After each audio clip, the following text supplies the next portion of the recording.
Selanjutnya kita masuk ke pembuatan alat filtrasi sederhana yang bisa kita lakukan di rumah ya.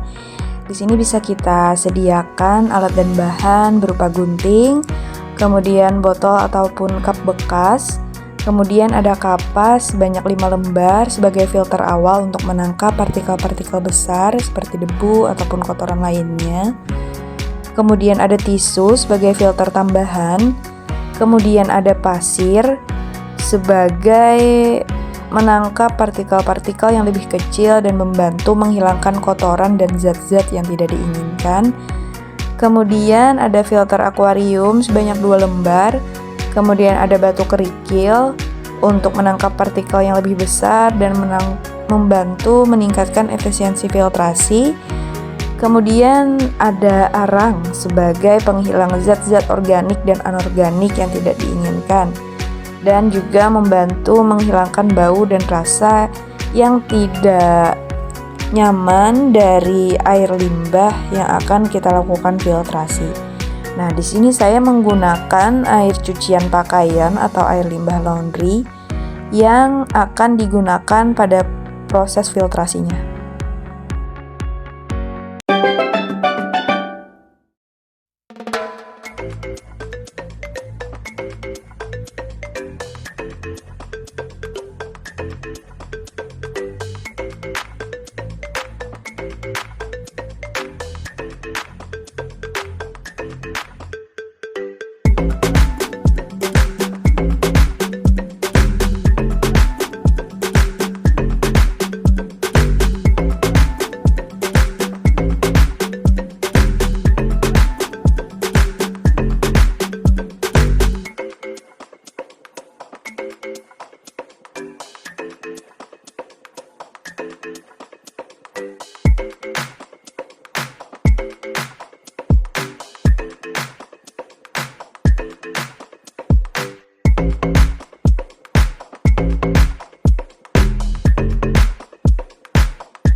Berdasarkan hasil uji, secara fisik tidak ada perbedaan warna dan bau. Namun, pH mengalami penurunan menjadi 6,4. Hal tersebut dapat terjadi karena pada saat penyusunan alat filtrasi terkontaminasi dengan bahan yang mengandung asam. Dan pada saat penyusunan alat dengan urutan seperti pada sebelumnya, mungkin tidak efektif sehingga membuat pH menjadi semakin turun dan asam.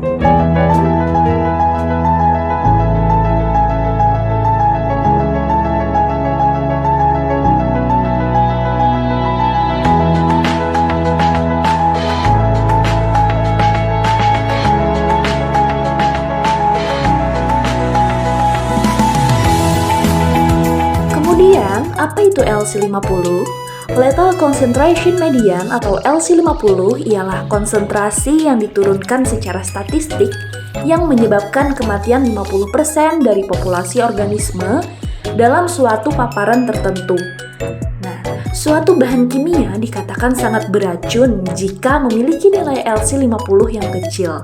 Jadi jika semakin kecil nilai LC50, maka semakin toksik dan semakin beracun pula bahan kimia tersebut.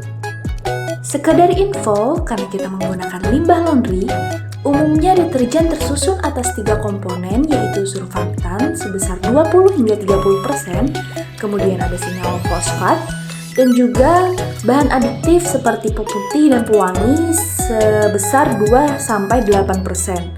Nah, limbah deterjen ini terhadap organisme air dapat menyebabkan kerusakan jaringan organisme pada organ ikan seperti insang dan hati.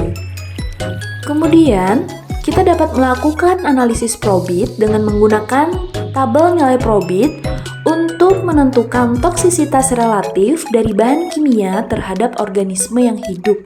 Jadi analisis ini ditentukan dan dilakukan untuk mengetahui seberapa besar sih tingkat paparan kimia pada limbah.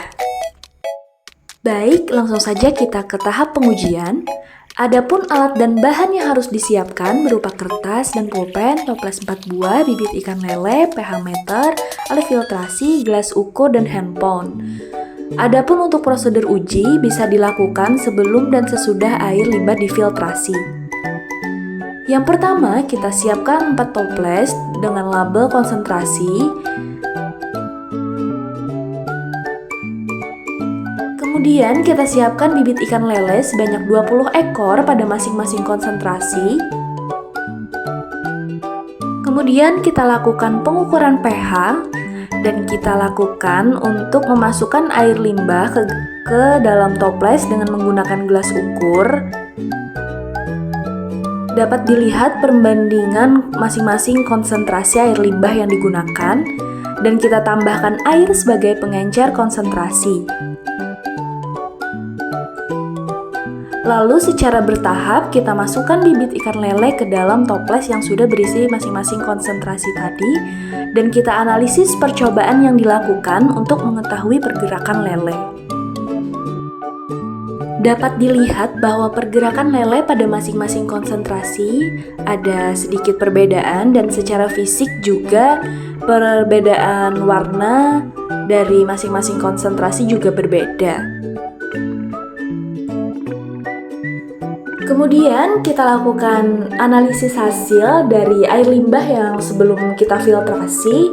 Diketahui bahwa pada konsentrasi 100%, 50%, dan 25%, kematian sampel ialah 100%. Kemudian pada konsentrasi 12,5%, kematian sampel ialah 95%.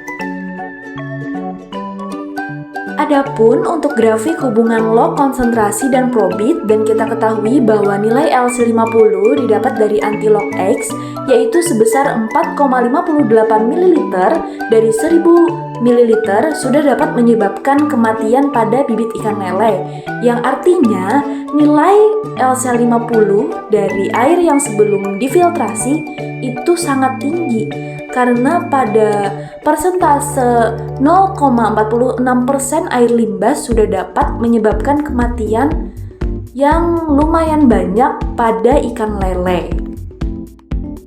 Selanjutnya kita akan melakukan pengujian pada air limbah yang sudah difiltrasi sebagai pembanding dengan hasil yang sebelumnya. Yang pertama, kita filtrasi terlebih dahulu air limbah laundry dengan alat filtrasi sederhana. Adapun hasil air limbah laundry setelah kita filtrasi dengan alat sederhana yang tadi, kemudian kita lanjutkan untuk melakukan pengulangan prosedur uji, namun menggunakan air limbah yang sudah kita filtrasi tadi, kita masukkan ke dalam masing-masing toples dengan konsentrasi yang berbeda.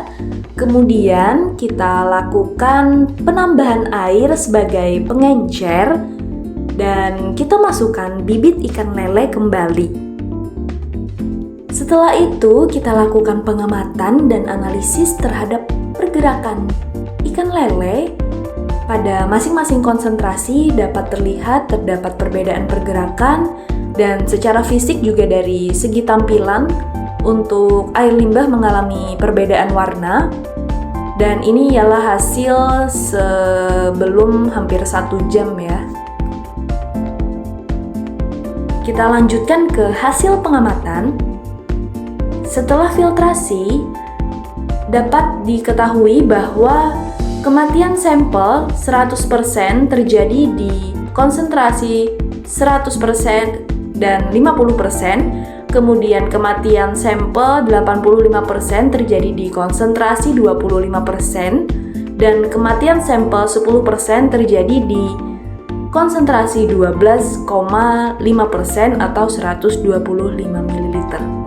Terlihat perbedaan ya dengan yang sebelumnya teman-teman. Dan berikut adalah hubungan log konsentrasi dan probit. Dapat diketahui bahwa nilai LC50 dari air yang sesudah kita lakukan filtrasi ialah 179 ml dari 1000 ml dengan konsentrasi toksisitas yaitu sebesar 17,93%, yang artinya lebih rendah dari sebelum difiltrasi. Kesimpulan dari hasil uji LC50 toksisitas pada air limbah laundry dengan menggunakan bibit ikan lele, diketahui bahwa bibit ikan lele selama 1 jam sebelum filtrasi adalah 4,58 ml atau 0,46%, dan setelah difiltrasi ialah 179,30 ml atau 17,93%.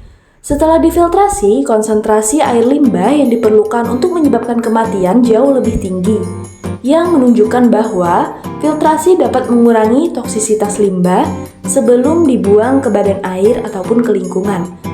Dan kesimpulannya ialah air limbah laundry bersifat toksik bagi makhluk hidup.